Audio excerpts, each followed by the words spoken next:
Sambat nga pala ako dumaan kasi maganda ang daan dito. Andito nga pala ako ngayon sa Gwyneth's Lomi House. Dito ako madalas kumakain. Dito to sa Wawa Buot.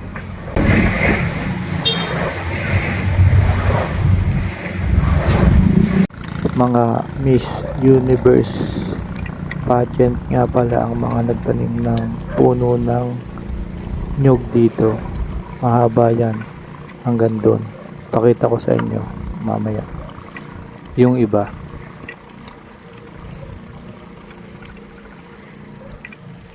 Magaganda ang mga bahay dito, malalaki. Ayan yung mga bahay na magaganda. Meron pang resort dito. Ayan yung speedboat at boardwalk. Meron boardwalk. Ito ang paborito kong puntahan kasi 18 kilometer to simula sa bahay. Tama-tama yun para pawisan. At maraming masarap na pagkain dito at madaming makakainan. At ang hinahanapan na po dito, may magandang ahon. Dalawang klase ang ahon dito, isang matarik at isang tamang-tama lang. Kaya dito ako madalas nagpupunta. At yung mga kainan dito, nasa gilid lang ng lake. Ito pa yung ibang mga puno ng nyug na itinanim ng mga Miss Universe pageant. Tuwing hapon nga pala ako nagbabike para hindi na mainit. Ngayon 4 AM ako nagbike papunta dito sa Wawa. Makulimlim naman kaya nagbike na ako na maaga. Pauwi na ako nito maaga alas 6 na. At meron pang ano dito mga puno ng nyog.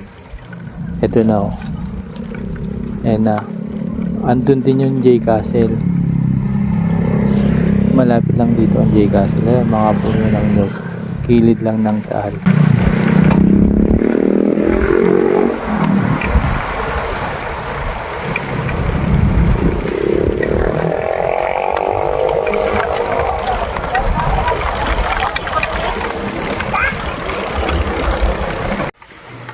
Try kong ahonin tong isang ahon dito ng isang kamay lang kung kaya, ng Sora 9 speed entry level ng Shimano. Yan, medyo matarik na rin to yung sa likod ko kita na yung taalig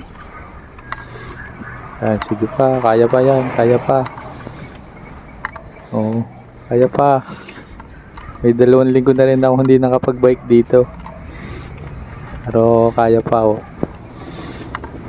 Malapit na. Ito, nasa may paligo na ako Ito, lumiliko na ako dito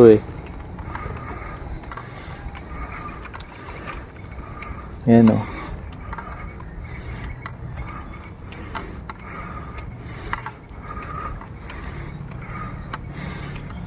Ayan, malapit na ako sa tuktok.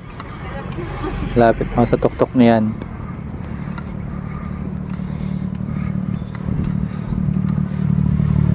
Okay, ito na.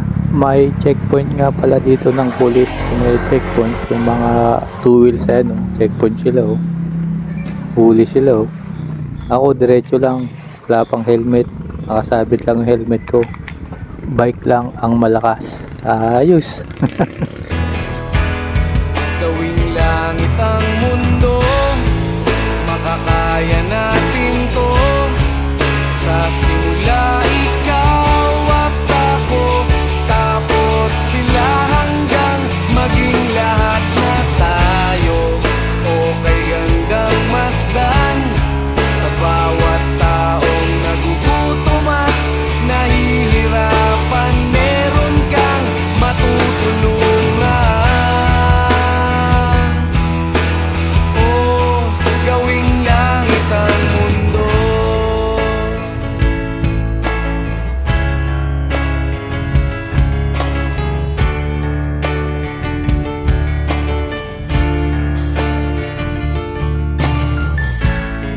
Silang pakiramdam sa